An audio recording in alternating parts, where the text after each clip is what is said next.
Shalom. Shalom kakak, abang, dan teman-teman. Shalom. Shalom adik-adik mahasiswa baru. Shalom. Iya, bagi adik-adik mahasiswa baru yang sudah bergabung dalam ibadah kita ini, bolehlah diketikkan dua kata yang mewakili perasaan adik-adik saat adik-adik dinyatakan lulus di Universitas Negeri Medan. Dan jangan lupa juga diketikkan nama, stambuk, jurusan, dan nomor telepon. Tibalah saatnya kita akan memulai kebaktian kita. Mari kita ambil saat teduh sejenak. Mari undang Roh Kudus dalam hati kita masing-masing.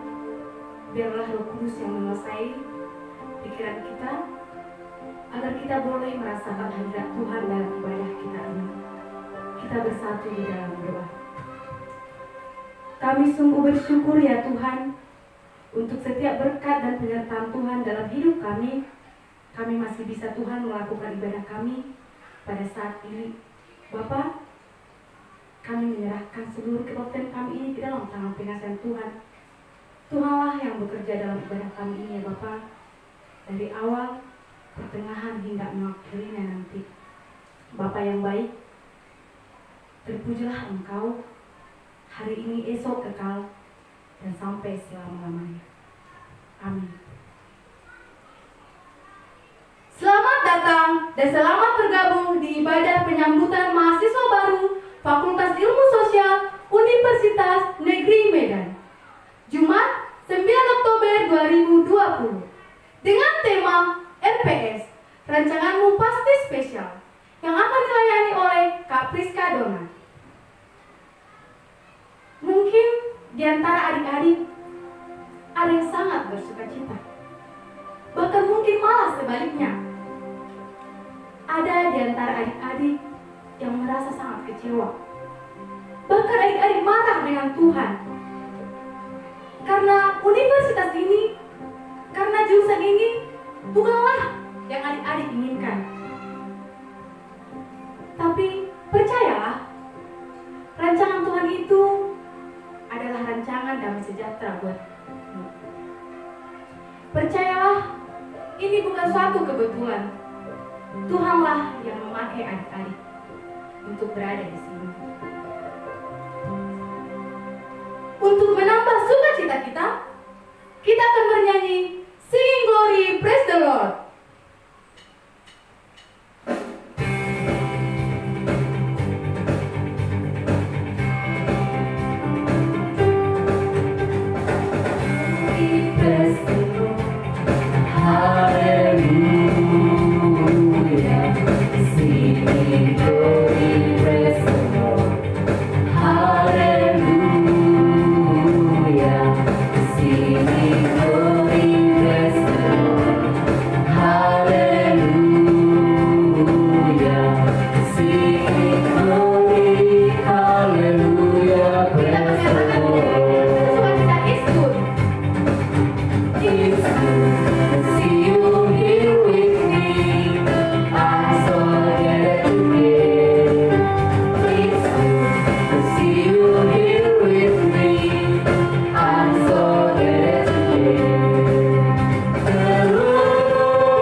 Bercerita sedikit, saya adalah mahasiswa Universitas Negeri Medan tahun ajaran 2018. Saya ada di pendidikan antropologi. Jika boleh adik-adik tahu, jurusan ini bukanlah jurusan yang saya inginkan. Jurusan ini bukan pilihan saya.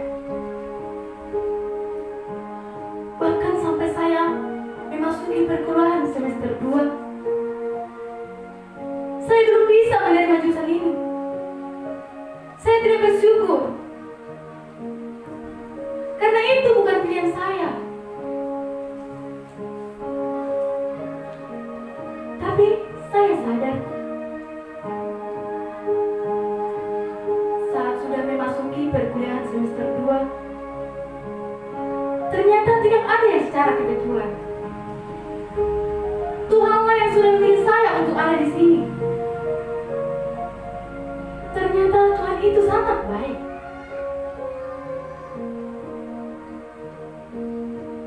Saya bersyukur karena saya masih diberikan kesempatan untuk menduduki perkuliahan di Universitas Negeri Medan ini. Ya, begitupun dengan adik-adik. Walaupun ini bukan jurusan yang adik-adik inginkan, atau bahkan mungkin ini bukanlah universitas yang adik-adik inginkan, percayalah, Tuhanlah yang sudah memilih adik-adik untuk di sini. Tuhanlah yang akan memakai adik-adik di Universitas Negeri Medan ini. Tetaplah bersukacita dan tetaplah bersyukur.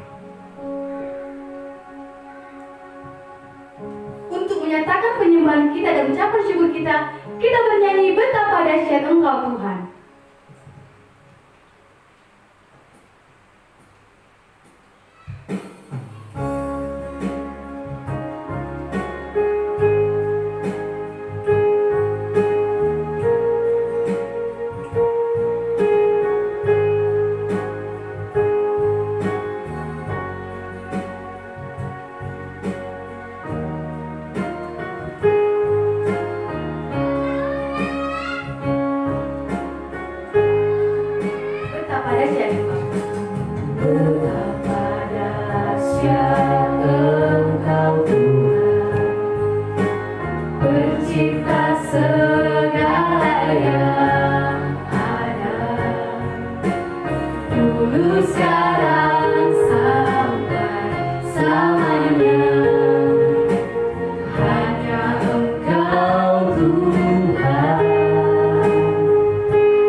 Tuhan dengan segenap hati kita.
diberikan Tuhan.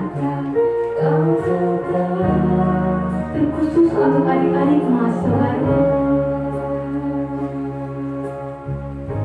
Bersyukurlah kepada Tuhan. Tuhan telah menjawab doa-doa adik-adik. Bersyukurlah karena Tuhan yang sudah memilih adik-adik untuk berada di sini. Bersyukurlah karena adik-adik memiliki kesempatan untuk berada di sini. Karena banyak di luar sana yang menginginkan posisi yang adik-adik duduki saat ini. Teruslah bersyukur. Tuhan mengetahui apa yang terbaik buat kita. Seperti tertulis dalam Amsal 19 ayat 21. Banyaklah rancangan di hati manusia, tetapi rancangan Tuhanlah yang akan terlaksana. Jadi, apapun itu, bersyukurlah. Dan tetaplah bersukacita di dalam Tuhan. Aku hendak bersyukur kepadamu ya Allah. Aku bersyukur dengan segenap hatiku. Oleh kasih setiamu dan janjimu melebihi segala sesuatu. Pada hari aku berseru, Engkau pun menjawab aku dan menambah kekuatan dalam jiwaku. Kita akan menyatakan nyanyian kita ini kembali. Ku sembah Engkau ya Allah.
Kuasamu nyata di dalam kelemahanku.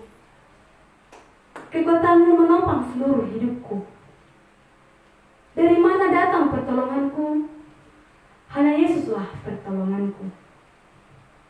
Kita akan mengakui setiap keberdosan kita kepada Tuhan. Kita akan bernyanyi, kuasamu nyata di dalam kelemahanku.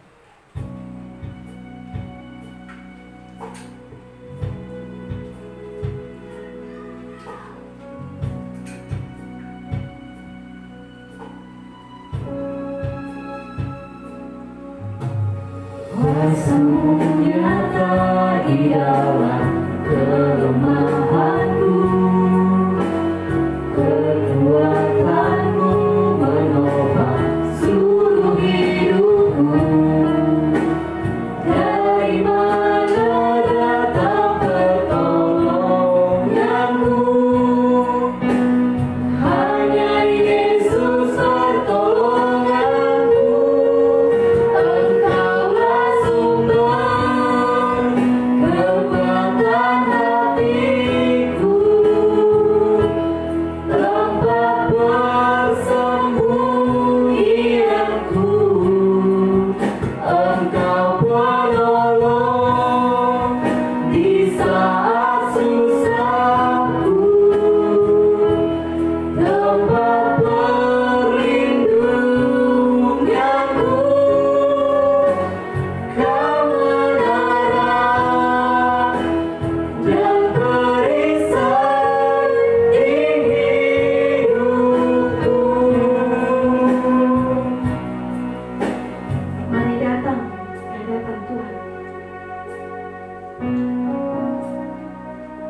Akuilah setiap keberdosaanmu di hadapan Tuhan.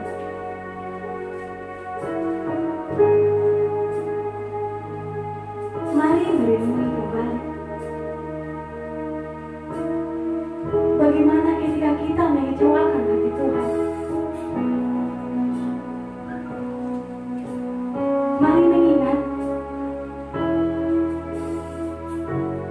saat berulang kali kita menyalahkan Tuhan dalam hidup kita.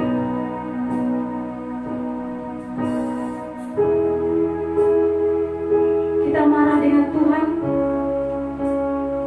ketika yang kita harapkan tidak sesuai dengan ekspektasi kita. Kita marah dengan Tuhan karena Tuhan tidak menjawab doa-doa kita.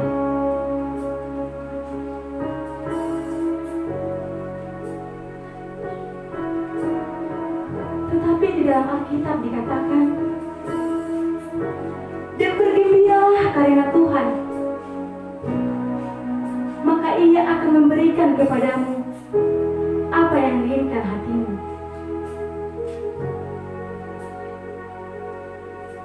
Ketika saya merenungi firman ini tidak sesuai dengan yang saya rasakan. Tuhan bilang, Dia akan memberikan apa yang saya inginkan. Tapi pada kenyataannya, saya tidak menerima itu. Saya tidak mendapatkan itu. Hingga pada akhirnya, saya menjadi sangat kecewa dengan Tuhan.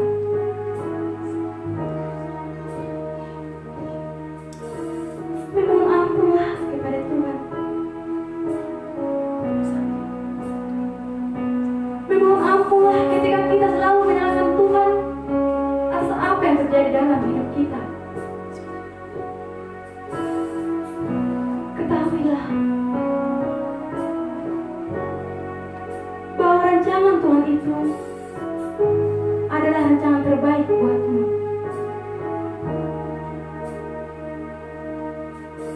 Tuhan akan menjaga engkau terhadap segala kecelakaan.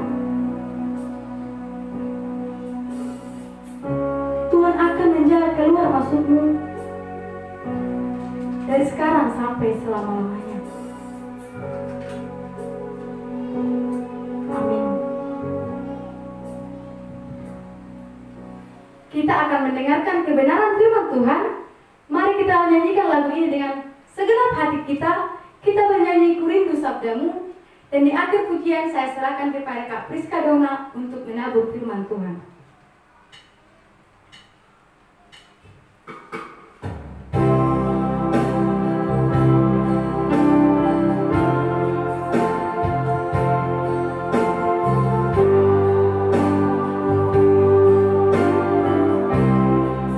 Ku rindu sabdamu, ku rindu firman-Mu. Ku rindu sabdamu, ku rindu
Salam buat kita semua, anak-anak Tuhan yang boleh bergabung di dalam kebaktian ini. Kita sangat bersyukur ya teman-teman bahwa kita disertai Tuhan di tengah-tengah pandemi COVID ini. Ya, semoga kita dalam keadaan sehat semuanya. Dan sebelum kita mendengarkan sabda Tuhan, mari kita berdoa. Tuhan, kami merendahkan diri kami di hadapan Tuhan, menyembah Engkau ya Tuhan, Allah kami yang hidup, Allah yang menghidupkan setiap orang yang percaya kepada Tuhan, Allah yang sudah menyatakan kesetiaannya bagi kami, kepeduliannya bagi kami. Bapak, tolonglah kami supaya kami boleh mengerti isi hati Tuhan melalui pembacaan firman Tuhan hari ini ya Bapak. Kuasailah hati pemikiran kami Bapak, kendalikan seluruh akal budi kami ya Tuhan, dan kami rindu Engkau berbicara bagi setiap pribadi kami. Tolong ya Bapak, artikan ini bagi kami dengan bantuan Roh Kudus. Terima kasih Bapak, dan Engkau yang menguduskan kami supaya kami kudus adanya di hadapan Tuhan. Terima kasih ya Bapak.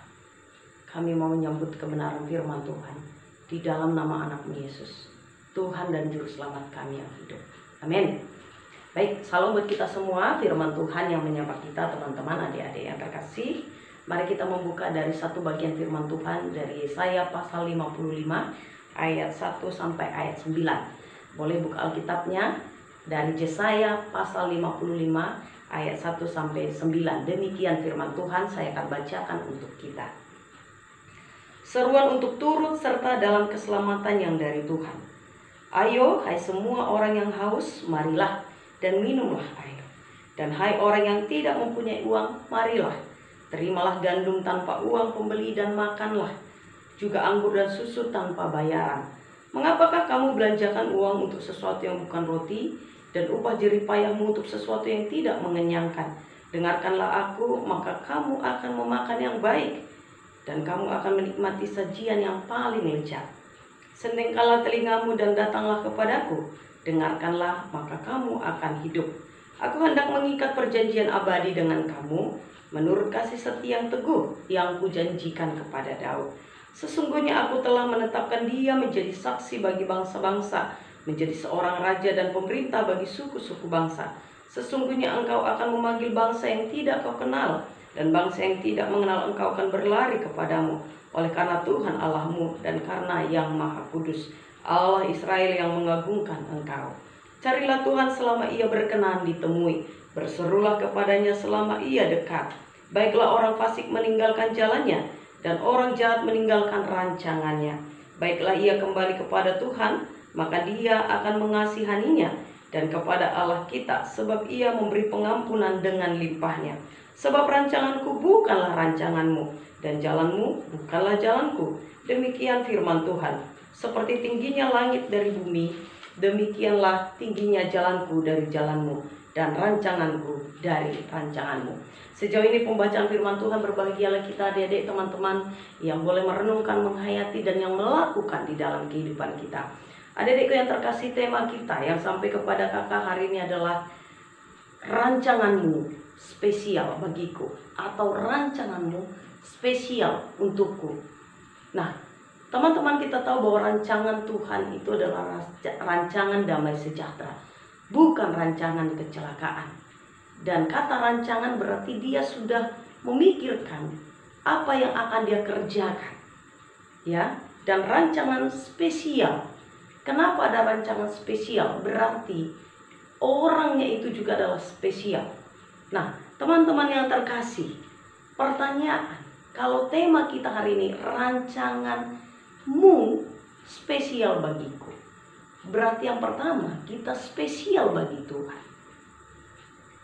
Pertanyaannya, mengapa kita spesial bagi Tuhan? Terus apa rancangan Tuhan yang spesial itu? Sebelum jauh kita melihat kepada diri kita akan melihat dulu dari kitab yang barusan kita baca dari Yesaya pasal yang kelima. Ini adalah berbicara bagaimana spesialnya bangsa Israel di mata Allah. Pertanyaan, menurut teman-teman, mengapa bangsa Israel spesial bagi Tuhan?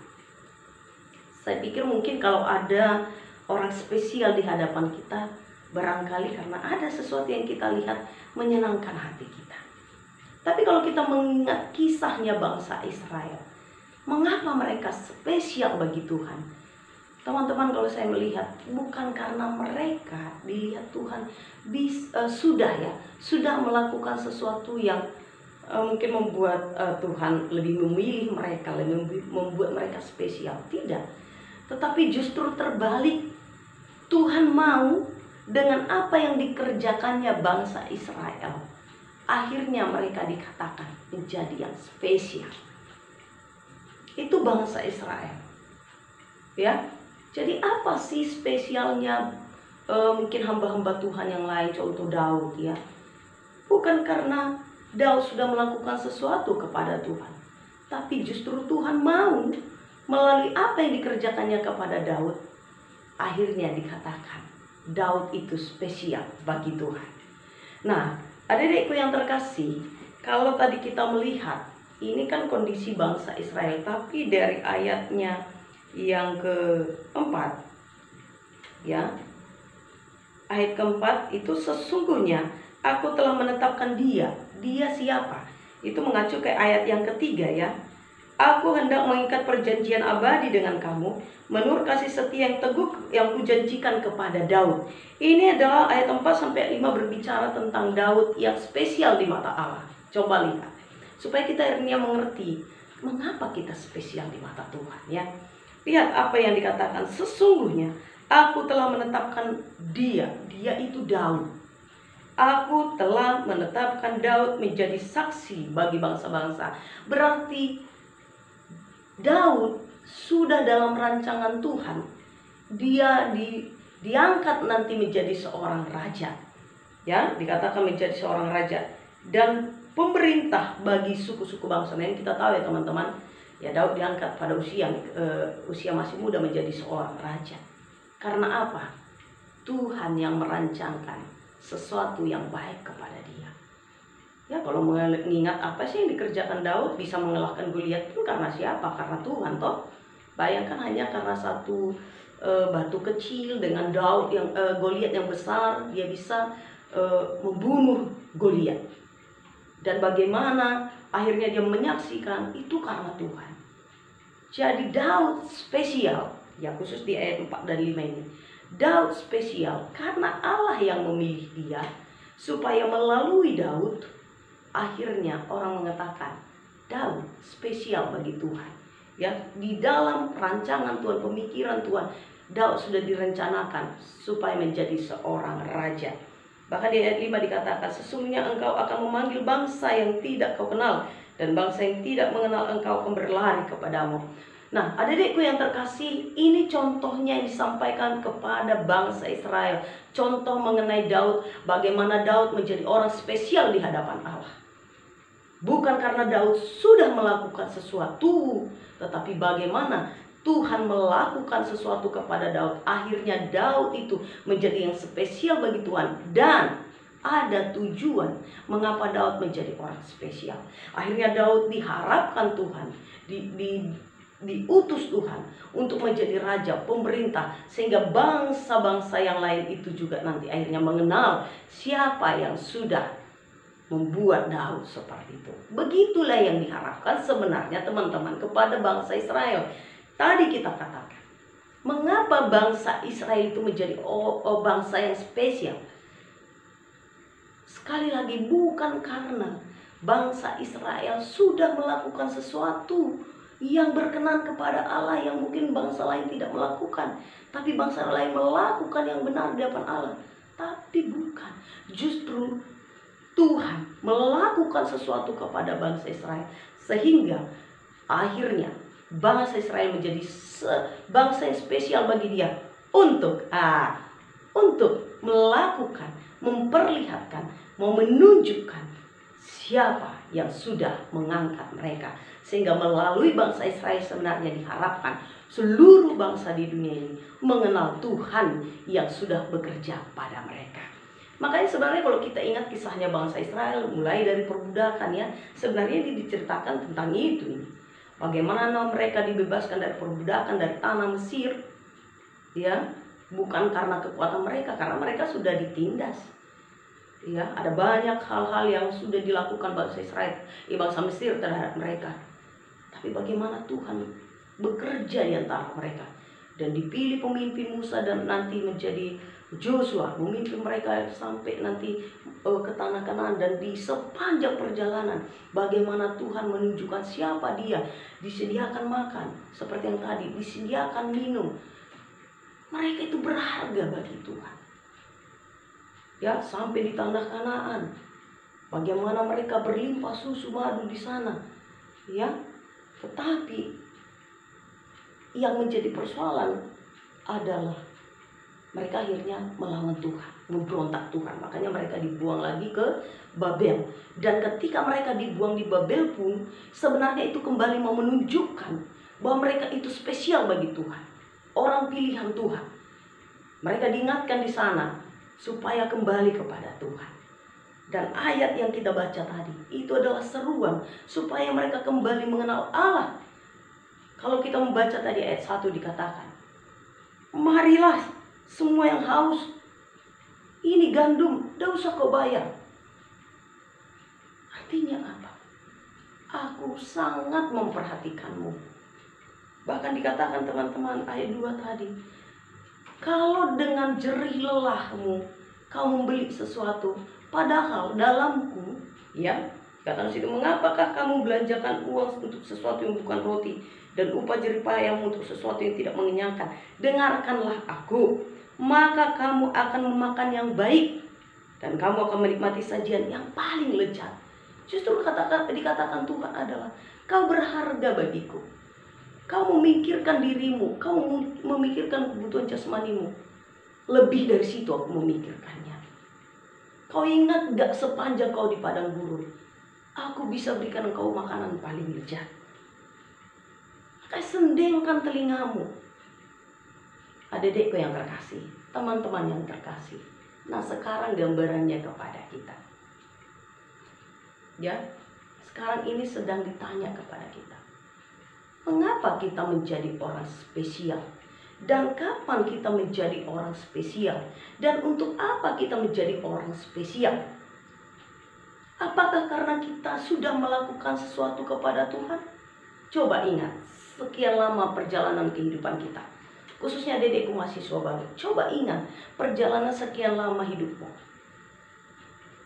Kira-kira kalau dinilai dari standarnya Tuhan, apakah kamu sudah layak dikatakan menjadi orang spesial? Coba buka dalam Matius pasal yang kelima ayat 48. Ya, buka Alkitab. Matius 5 ayat 48 dikatakan, sebenarnya standarnya kita di hadapan Tuhan menjadi seseorang mungkin yang dikasihnya, yang berkenan kepadanya adalah haruslah kamu sempurna, sama seperti Bapamu di sorga adalah sempurna. Jadi teman-teman, sebenarnya Tuhan mau kita ini sempurna. Tahu sempurna? Sempurna itu kalau nilai waktu kita SMA 9, nilai sempurna itu 100. Tapi kalau ada 99,9 pun sebenarnya dia belum sempurna. Nah, kira-kira kalau begitu, setelah kita renungkan hidup kita, pantaskah kita menjadi orang spesial di hadapan Tuhan? Pantaskah bangsa Israel menjadi bangsa yang spesial di hadapan Tuhan? Pantaskah Daud menjadi orang spesial di hadapan Tuhan? Pantaskah rasul-rasul yang lain menjadi seseorang yang spesial bagi Tuhan? Paulus, Petrus yang menyangkal, Thomas yang tidak percaya.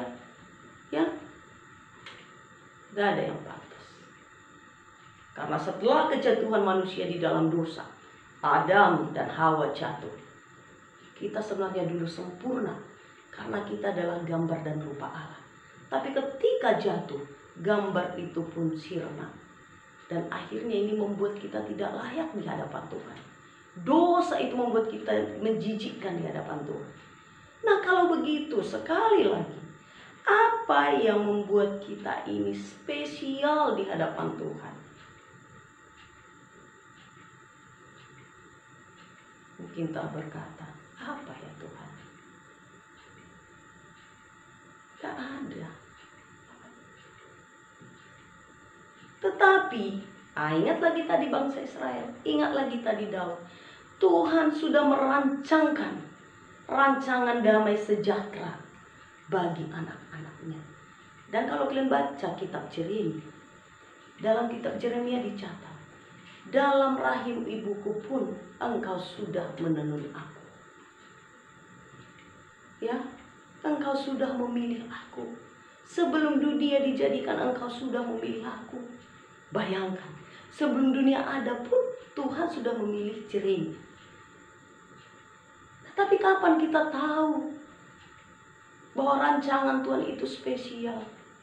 Itu seperti yang dikatakan di ayatnya yang ketiga. Ya. Sendengkanlah telingamu dan datanglah kepadaku. Dengarkanlah, maka kamu akan hidup. Teman-teman yang terkasih, rancangan Tuhan itu indah. Dan dalam standar manusia, tidak ada satu manusia pun yang sebenarnya layak dikatakan spesial di hadapan Tuhan. Termasuk kakakmu yang sedang menyatakan firman itu. Termasuk mungkin hamba-hamba Tuhan yang kita tahu orang-orang hebat. Kalau dalam standarnya Tuhan, kalau dari segi kemanusiaan, tidak ada satupun di antara itu yang spesial. Tapi Tuhan katakan, engkau bisa menjadi orang spesial. Bagaimana caranya supaya kita menjadi orang spesial? Sendengkan telingamu, datanglah kepadaku, dengarkanlah aku, maka kamu akan hidup. Kata hidup inilah sebenarnya menjadikan kita spesial di hadapan Tuhan. Loh, kenapa Kak Dona? Saya mau katakan, mungkin kalau kita ini, ya bukan mungkin ya, kita semua ini sudah mahasiswa. Saya mau katakan, hidup yang sesungguhnya adalah bagaimana kita menghidupi kehidupan itu. Jadi adik-adikku, teman-teman, kehidupan kan dimulai dari jikot. Ketika kehidupan dimulai dari jikot, dan kita tahu menjadi jikot pun ini adalah dalam kuasanya Tuhan. Kemudian dalam rahim ibu kita dibentuk, ya, nggak ada seorang ibu yang membentuk tangan kaki anaknya di dalam. Peran ayah, peran ibu tidak ada. Tapi bisa terjadi, kita akhirnya punya tangan, punya mata, punya rambut, punya kaki, bisa berfungsi. Coba kaki nggak usah diangkat-angkat, bisa bergerak, ya, bisa jalan sendiri, jantung bisa berdenyut sendiri, ya. Nah, ketika kita melihat itulah kehidupan yang sudah di dalam rancangannya Tuhan, maka dikatakan dalam firman Tuhan, datang sama Tuhan, serahkan hidup sama Tuhan. Dan ketika kita menyerahkan hidup kita, akhirnya disitulah hidup kita ini yang sudah ternoda oleh dosa itu, akhirnya disucikan oleh Tuhan. Datang sama Tuhan, serahkan hidup, ya. Ya, jadi serahkan hidup. Karena banyak orang datang sama Tuhan saat itu, ya. Kita pun tahu itu dalam perjanjian lama, datang sama Tuhan bukan menyerahkan hidup. Datang sama Tuhan adalah meminta berkat supaya sembuh. Ingat nggak orang yang kena kusta itu? 10 datang, tapi menyerahkan hidup berapa orang? Cuma 2. Banyak orang datang, ya, untuk apa? Untuk makan. Kalau hanya untuk berkat-berkat kita datang, itu namanya bukan menyerahkan hidup. Tapi menyerahkan hidup adalah, taulah menyerahkan, ya, memberikan kepada Tuhan, supaya Tuhan kembali murnikan, kembali ubah hidup kita yang sudah cemar dengan dosa itu, disucikan, dikuduskan, diperbaharui oleh Tuhan. Itulah yang sering disebut dengan istilah beriman atau percaya. Karena percaya bukan hanya di mulut, bukan hanya di akal, tapi percaya itu dalam menyerahkan totalitas hidup. Disitulah kita menjadi orang yang spesial. Sehingga ketika kita menyerahkan hidup kita, seperti Daud yang dipakai Tuhan. Karena dia apa? Dia bilang sama abangnya, kan, sedikit ya saya ceritakan, ya, bahwa waktu dia datang bahwa di Goliat itu lagi menghina-hina Allah mereka, ya. Terus dia datang. Abangnya bilang apa? Daud, kami yang sudah dilatih aja tidak berani melawan Goliat. Tapi Daud bilang apa? Inilah iman dia, percaya dia. Ini bahasa sehari-harinya saya katakan, ya, kau boleh baca nanti kisahnya. Dia ketawa, abang. Jadi menurutmu siapa yang mengoyakkan mulutnya harimau itu? Menurutmu siapa yang mengoyakkan mulutnya singa itu? Tahu itu maksudnya apa? Bang, ada kuasa yang menyertaiku, yaitu Tuhan. Dimana aku dengan kecil gini pun menjaga kawanan domba di padang rumput itu, aku bisa loh dengan kuasa Tuhan merobekkan mulutnya singa, merobekkan mulutnya harimau itu, sehingga kawanan domba itu bisa nyaman, aman dan selamat. Teman-teman yang terkasih, adik-adikku yang terkasih, inilah yang diharapkan bagi kita. Kita spesial di hadapan Allah, yes. Tapi kapan kita menjadi orang spesial itu kita tahu ketika kita menyerahkan hidup kita. Dan ketika kita menyerahkan hidup, maka disitu yang dikatakan kita hidup. Karena hidup yang dipikirkan Allah bukan hanya soal persoalan jasmani seperti yang dibaca di ayat 2 dan ayat pertama tadi. Bukan hanya soal jasmani. Oke, kalau kau memikirkan jasmani, aku pun memikirkannya, kata Tuhan. Tapi lebih dari situ, lebih dari kehidupanmu di dunia ini, aku memberikan kehidupan bagimu setelah kamu tidak ada di dunia ini. Itulah yang disebut dengan hidup yang kekal, sorga kekekalan. Jadi adik-adikku yang terkasih, ketika kau masuk di PTN, menduduki salah satu kursi di UNIMED, apa yang kira-kira terjadi bagimu? Apakah kau menangis kecewa? Atau justru kau berkata, yes. Ya, kalau saya dulu senang banget. Kenapa? Karena namanya kalau mungkin masih jalur apa ya sekarang namanya SBMPTN ya, yang dari sekolah barangkali hanya melihat nilai-nilai gitu ya. Tapi kalau Kak Dona dulu itu ujian. Jadi aku merasakan memang penyertaan Tuhan itu, padahal aku nggak bimbel. Terus persainganku si Indonesia, aku menang, aku berterima kasih. Dan aku tahu aku menduduki salah satu kursi di UNIMED itu semua karena berkat Tuhan. Maka ketika aku di UNIMED, betul tahun 98 saya menyerahkan hidup saya kepada Tuhan.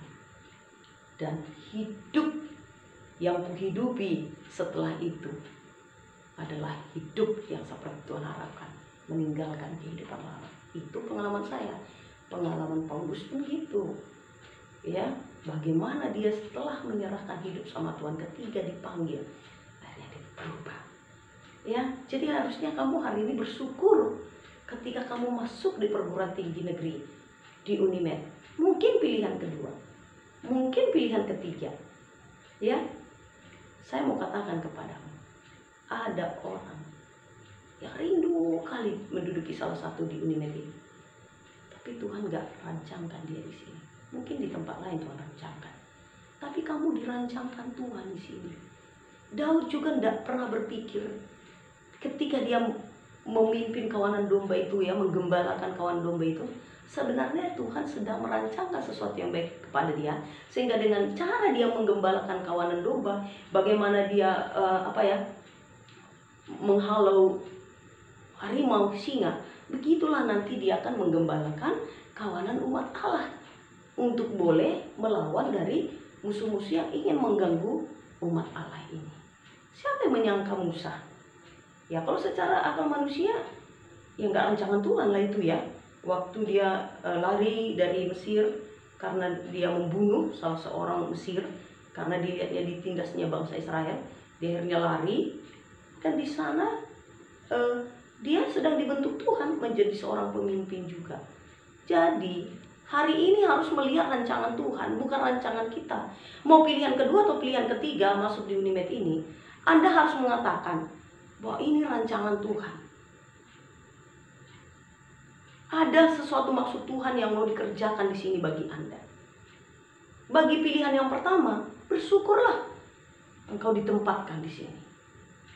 Nah, inilah yang dikatakan teman-teman bahwa di luar pemikiran kita, Allah merancangkan sesuatu yang baik kepada kita.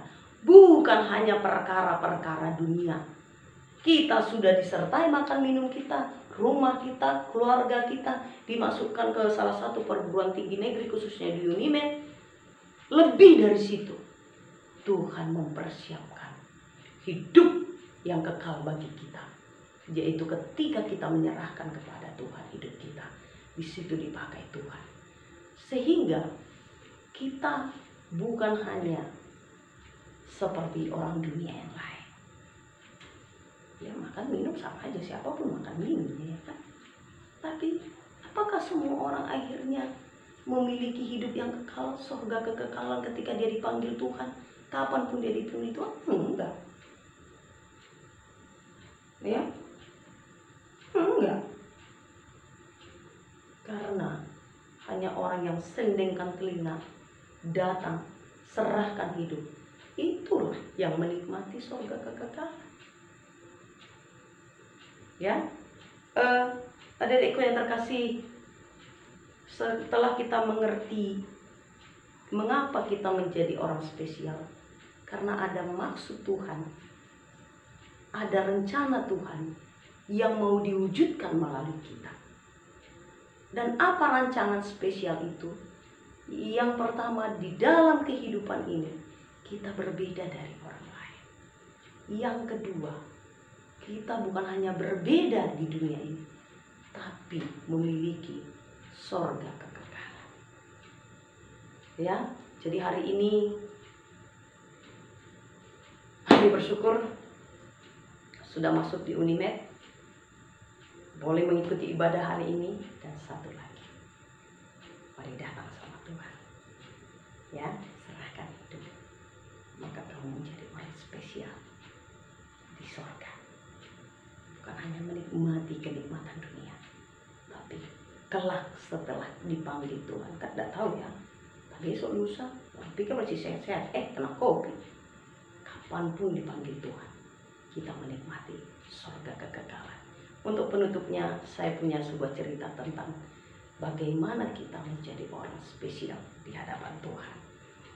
Nah, adik-adikku yang terkasih, mungkin pernah ya dengar cerita Mr. Blondin ya. Tapi saya ceritakanlah, Mr. Blondin ini adalah seorang pemain akrobat, bisa berjalan di seutas tali ya, dia jalan di atas.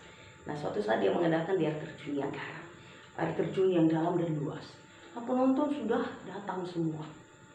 Wah, dan MC-nya tanya, para penonton yang terhormat, apakah kalian percaya Mr. Blondin ini bisa jalan ujung ke ujung bawa kereta dorong? Wah, sebagian percaya, karena memang sekian lama Mr. Blondin ini melakukan atraksi-atraksi yang hebat dan tidak pernah gagal. Tapi sebagian lagi enggak deh. Ini kan ada apa ya? Jurang yang dalam, angin kencang. Mr. Blondin jalan deh. Oh, sampai di seberang. Orang bilang luar biasa. MC-nya tanya lagi, masih percaya kalau dia balik lagi bawa kereta sorong ini tapi berisi pasir?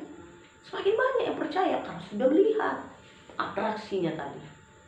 Wah, Mr. Blondin pun jalan. Wah, orang bilang luar biasa. Akhirnya MC tanya, kalau tadi kereta dorongnya diisi pasir, sekarang diisi manusia lah, masih percaya? Semua bilang percaya. Pak MC-nya tanya, Ibu, apakah Ibu mau naik ke atas? Oh, saya tidak mau. Saya sih percaya dia bisa bawa manusia, tapi saya tidak mau ke atas, nanti saya jatuh.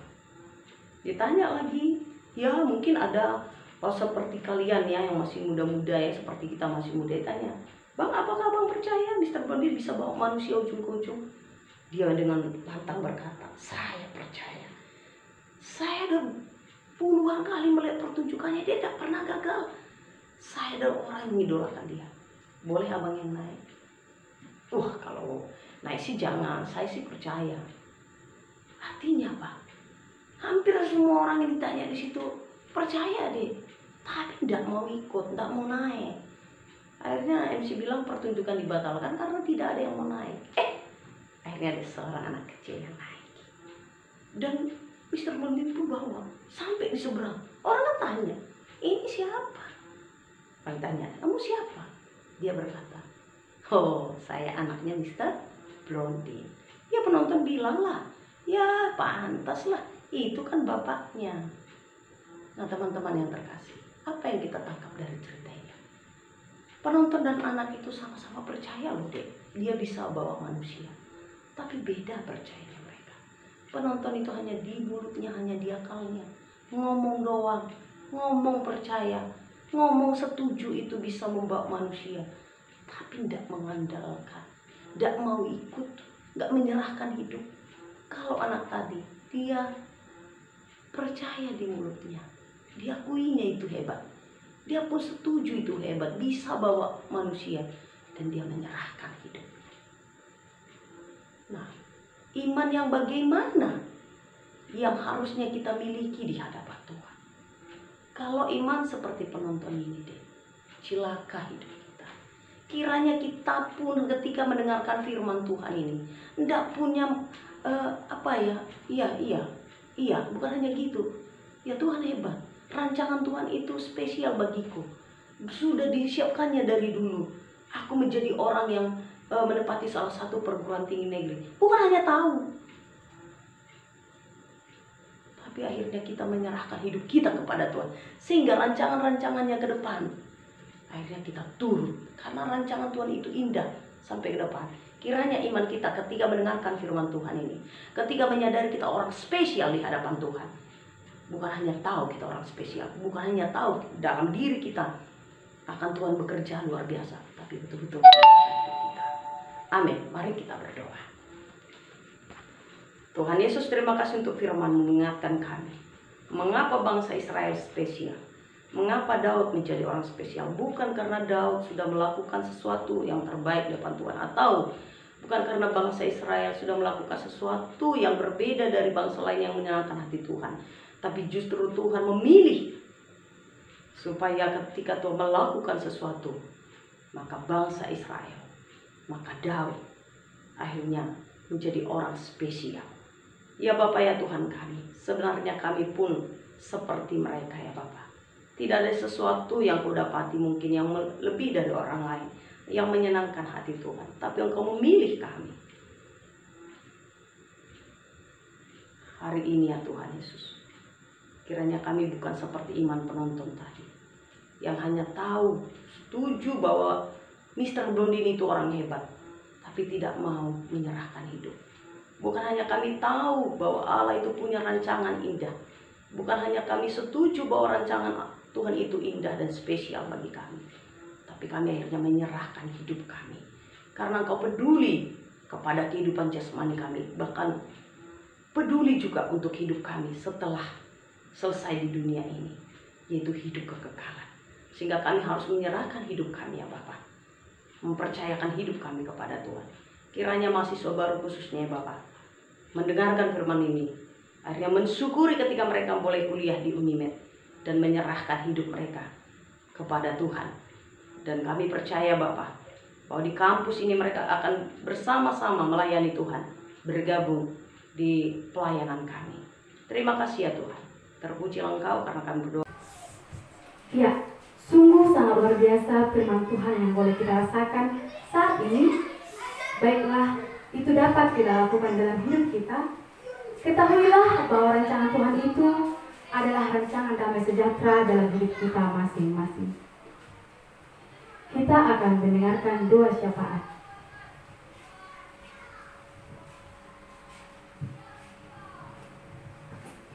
Mari kita bersatu dalam doa.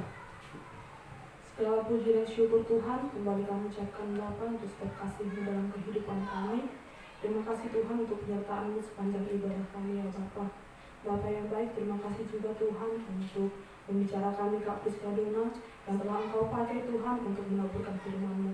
Kiranya kami Tuhan, pribadi lepas pribadi, dapat memahami setiap kebenaran firman Tuhan dan dapat menjadi pelaku-pelaku firman Tuhan.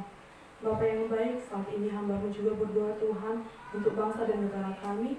Engkau tahu Tuhan bagaimana keadaan bangsa dan negara kami dengan pandemi COVID-19 saat ini. Kami mohon uluran tangan-Mu Tuhan, kami mohon lawatan-Mu untuk bangsa dan negara kami. Kiranya Engkau yang melindungi bangsa negara kami dari virus corona ya Tuhan.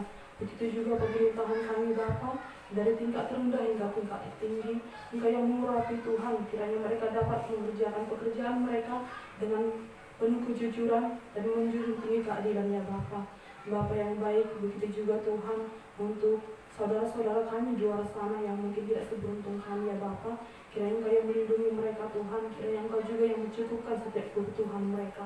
Bapa yang baik, kami juga berdoa Tuhan untuk kedua orang tua kami Kiranya Engkau yang memberikan kesehatan Tuhan, sukacita, dan hikmat kebijaksanaan daripada Engkau, sehingga mereka bisa Tuhan membimbing kami anak-anaknya, menyuguhkan kami lebih tinggi lagi ya Tuhan.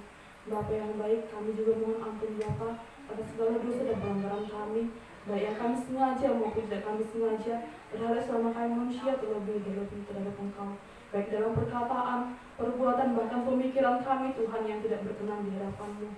Bapa yang baik juga Tuhan untuk perkuliahan kami, kiranya Engkau memberkati Tuhan perjalanan perkuliahan kami, hingga kami nanti bisa mengakhirinya dengan penuh sukacita dan tetap dalam pengasihan Tuhan.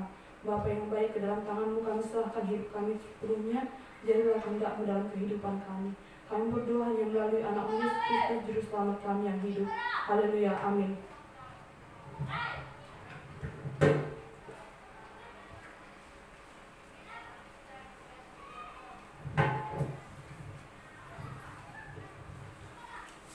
Ya, untuk meneguhkan komitmen kita di hadapan Tuhan, kita akan bernyanyi Jalanmu Tak Terselami, dan di akhir pujian saya serahkan kepada Kak Priska Dona untuk menutup di dalam doa.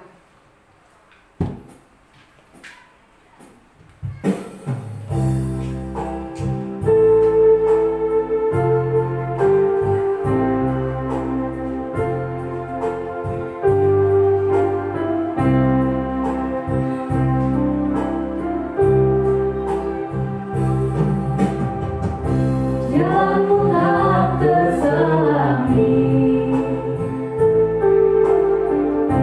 oleh setiap hati kami, namun satu hal ku percaya, ada rencana yang indah.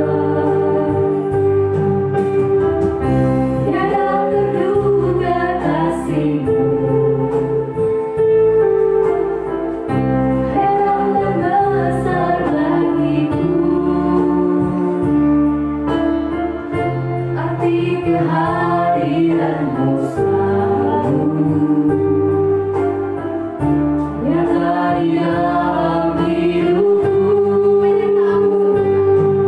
menyertamu sempurna, rancanganmu penuh damai, aman dan sejahtera, walau di tengah badai, inginku selalu bersama, rasakan keindahan arti kehadiranmu Tuhan.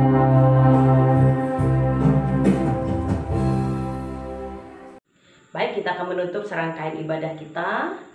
Mari teman-teman kita boleh berdoa. Bapak, terima kasih untuk serangkaian ibadah yang sudah boleh kami lakukan. Terima kasih untuk anak-anak Tuhan yang mempersiapkan acara ini, untuk pelayan-pelayan acara, untuk pemusik, MC ya Bapak, bahkan backing vokal, bahkan yang mengoperasikan multimedia semuanya Tuhan. Mari Bapak berkatilah kami semua ya Bapak, bahkan hamba juga yang menaburkan kebenaran firman Tuhan. Kami tahu kami orang tidak layak di hadapan Tuhan, tetapi Engkau memperlayakkan kami, dan kami jadi orang spesial ya Bapak. Dan kami sangat bersyukur untuk itu ya Tuhan. Spesial di dunia dan spesial juga menikmati kehidupan yang kekal nanti Bapak, ketika kami tahu bahwa kami sudah menyerahkan hidup kami kepada Tuhan. Bapak yang baik, kiranya melalui pelayanan kami ini menjadi dupa yang harum di hadapan Tuhan, dan melalui pelayanan kami ini orang yang mendengar juga mendapatkan berkat ya Bapak. Dan kami juga menyerahkan seluruh mahasiswa baru di hadapan Tuhan. Berkati mereka, berkati seluruh mahasiswa Kristen yang ada di Unimed ya Bapak, dan di fakultas ini secara khusus ya Tuhan. Bapak yang baik, jikalau Engkau temukan dosa selama kami beribadah, kami mohon ampun di hadapan-Mu. Dan kami menutup ibadah ini dengan doa yang Kau ujarkan bagi kami. Mari kita sama-sama berdoa Bapa kami. Bapa kami yang di sorga, dikuduskanlah nama-Mu, datanglah kerajaan-Mu, jadilah kehendak-Mu di bumi seperti di sorga. Berikanlah kami pada hari ini makanan kami yang secukupnya, dan ampunilah kami akan kesalahan kami, seperti kami juga mengampuni orang yang bersalah kepada kami. Dan janganlah membawa kami ke dalam pencobaan, tapi lepaskanlah kami daripada yang jahat, karena Engkaulah yang punya kerajaan dan kuasa dan kemuliaan sampai selama-lamanya. Amin. Bapa, terima kasih. Bapa, terima kasih.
Perkenalkan, nama saya Lesti Abdina Huntasoid. Saya jurusan Geografi Stambuk 2016. Oke, hai. Perkenalkan, nama saya Siti Aisyah Burginting dari jurusan Pendidikan Sejarah Stambuk 2016. Shalom, perkenalkan nama saya Andreas dari Pendidikan Antropologi Stambuk 2016. Ngomongi UKMKP UPVIS, bolehlah dijelaskan UKMKP UPVIS itu apa? UKMKP, Unit Kegiatan Mahasiswa Kristen Protestan. Kenapa dia dikatakan UKMKP UPVIS? Karena dia dalam Fakultas Ilmu Sosial. Sebenarnya kita ada UKMKP se-Unimed, gitu. Tapi karena dia secara khusus di Fakultas Ilmu Sosial, juga dia UKMKP UPVIS atau Unit Pelayanan Fakultas Ilmu Sosial. Mengenai kegiatannya yang ada di UKMKP UPVIS apa aja ya? Ya, berbicara kegiatan di UKMKP UPVIS itu, yang pertama itu ada kegiatannya itu jam doa, baru kebaktian pastinya, baru training, baru ada lagi kegiatan kelompok kecil. Kelompok kecil, wah baru tahu nih, apa itu kelompok kecil? Ya, pasti adik-adik atau teman-teman yang belum bergabung dengan UKM UPVIS pasti bingung nih, kelompok kecil itu apa sih gitu. Jadi kelompok kecil ini adalah tempat atau wadah di mana ada seorang PKK dan juga AKK. Jadi PKK ini adalah pemimpin kelompok kecil dan adik-adik kelompok kecil gitu. Di mana nanti ada PKK dan ada AKK di dalam akan membahas belajar mengenai firman Tuhan bersama-sama gitu. Jadi si PKK-nya sama-sama belajar dengan AKK-nya juga gitu, mendalami tentang firman Tuhan nih gitu.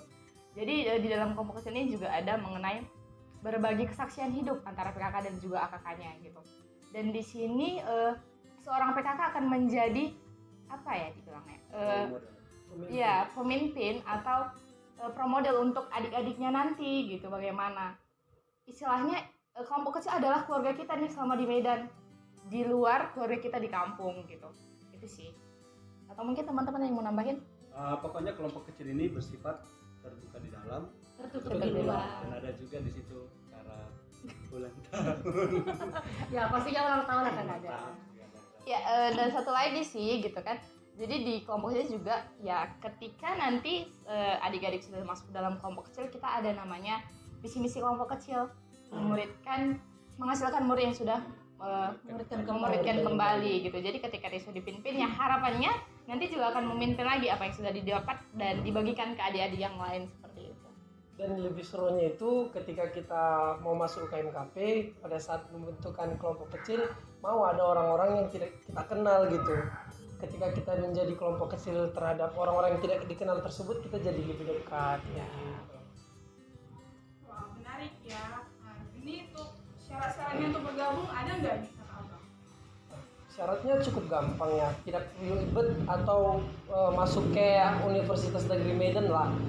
Cukup syaratnya itu mahasiswa Kristen yang rindu ingin melayani mahasiswa lainnya juga seperti itu. Atau ada teman-teman yang menambahin?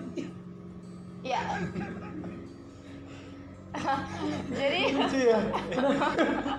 Jadi syaratnya itu sama dibilang kayak abang tadi, nggak ribet-ribet gitu. Yeah. Ketika adik-adik punya keinginan untuk belajar lebih tentang firman Tuhan dan juga melayani gitu kan di dunia kampus sesama mahasiswa, ya silahkan bergabung dengan kita gitu sih.